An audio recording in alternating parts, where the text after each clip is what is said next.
Hello guys. तो जैसा कि पिछले पार्ट में हमने देखा था कि जिंग याओ यिन के घर जाता है और उसे याद कर रहा होता है। तभी वहाँ याओ यिन भी आ जाती है, जिसे देखकर के जिंग को बहुत ज़्यादा खुशी होती है। लेकिन याओ यिन जिंग को देखकर बिल्कुल भी हैप्पी नहीं थी, क्योंकि अब भी उसकी याददाश्त वापस नहीं आई थी। तभी अचानक से याओ यिन के सर में तेज दर्द शुरू हो जाता है और वो बेहोश हो जाती है। जिंग याओ यिन को गोद में अब उठाकर घर के अंदर लेकर जाकर देता है। वहीं जाओ उन दोनों को प्राइवेसी देने के लिए घर को बाहर से बंद कर देता है। उसके बाद जिंग याओ यिन से माफी मांगता है, लेकिन तभी याओ की बेहोशी की हालत में फिर से उसे तेज पेन शुरू हो जाता है। जिंग अपनी पावर यूज करके उसे ठीक करने की कोशिश करता है, लेकिन इससे अब कुछ नहीं हो रहा था। इसीलिए वो याओ यिन की स्पिरिचुअल वर्ल्ड में जाता है, जहाँ किसी ने याओ यिन के स्पिरिट को बांध कर रखा था।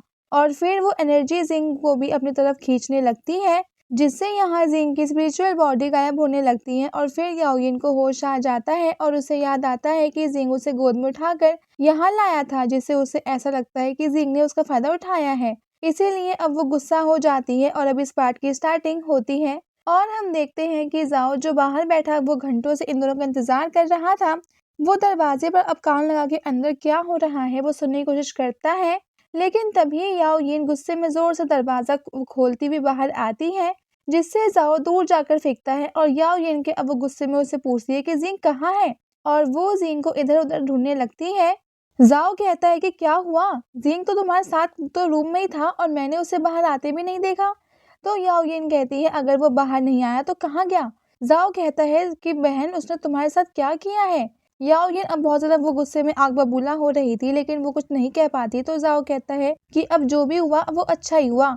तो याओ यिन अब वो गुस्से में उसकी तरफ बढ़ते हुए कहती है तुम्हारा क्या मतलब है। तो जाओ कहता है नहीं नहीं, मेरा वो मतलब नहीं था, मैं बस ये कह रहा हूँ कि आपकी याददाश्त खोने से पहले आप और जिंग दोनों एक परफेक्ट कपल थे, और क्योंकि अब आपको धीरे धीरे आपकी याददाश्त वापस आ रही है तो क्यों ना आप दोनों मुझे एक और भतीजा दे दो।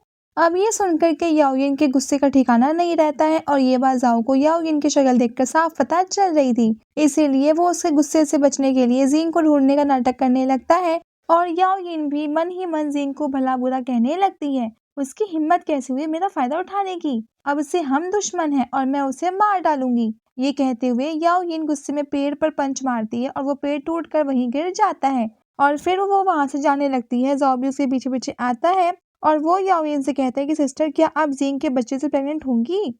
याओ यिन जाओ को अब खींचकर धमकाते हुए कहती है कि अगर तुमने एक और बार ऐसा कुछ कहा तो मैं तुम्हें छोड़ूंगी नहीं। जाओ डरते हुए माफी मांगता है कि नहीं, आगे से मैं ऐसा कुछ नहीं बोलूंगा। लेकिन जाओ कहाँ अपनी हरकतों से बाज आने वाला था। वो फिर से याओ यिन से कहता है कि सिस्टर आपके और जिंग के बच्चे कितने क्यूट होंगे ना। अब याओ यिन की बर्दाश्त की सारी हद पार हो गई थी, इसीलिए वो जाओ पर आसमान से बिजलियों की बरसात करवा देती है। जाओ याओ यिन से माफी मांगता रहता है, लेकिन याओ यिन उसकी एक नहीं सुनती और फिर हमें फेरी लेडी को दिखाया जाता है, जो जाओ और याओ यिन पर नजर रखी हुई थी। फिर वहां पे अब कुछ डेमंस आते हैं और फेरी लेडी उन्हें ऑर्डर देती है कि जाओ किसी तरह याओ यिन के भाई जाओ को बंदी बना लो, लेकिन ध्यान रखना किसी को भी इसकी भनक ना लगे। वो डेमंस ऑर्डर लेकर वहां से चले जाते हैं। फिर फेरी लेडी अब वो खुद से कहती है कि मैं जिंग की सारी कल्टीवेशन पावर ऑब्जर्व कर लूंगी, कोई भी मुझसे ज्यादा ताकतवर नहीं हो सकता है। और फिर वो अपने आप से कहती है कि याद आया फेरी वर्ल्ड में अब भी कुछ पावर्स बची हैं, क्यों ना अब मैं उसे भी चुरा लूं। ये कह करके फेरी लेडी वहां से गायब हो जाती है। और अब अगले सीन में हमें शियोन को दिखाया जाता है, जो की बुक रीड कर रहा था। तभी अचानक वहां आसमान में अब कुछ अजीब एनर्जीज इकट्ठी होने लगती है। देखने में वो बहुत डेंजरस और इंटेंस लग रही थी। शियोन इसे देखता है और वहां से कहीं के लिए निकल जाता है। और अब हमें जिंग के मास्टर और वो उनके सबऑर्डिनेट को दिखाया जाता है, जहां मास्टर को रियलाइज हो गया था कि एनर्जी लेवल्स में अब कुछ फ्लक्चुएशंस आ रहे हैं। उन्हें परेशान देखकर उनकी सबऑर्डिनेट उनसे पूछती है कि क्या हुआ।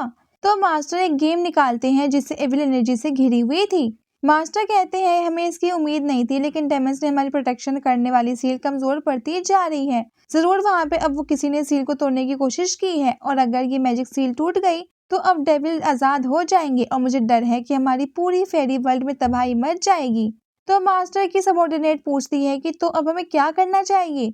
मास्टर कहते हैं कि हमें जल्द से जल्द पता लगाना होगा कि मैजिक सील को कौन तोड़ रहा है। और फिर वो ये भी कहते हैं कि हमारा जाओनियो माउंटेन की पावर उसे रोकने के लिए काफी नहीं है, इसलिए हमें सारे मेजर सेक्ट्स की हेल्प लेनी होगी।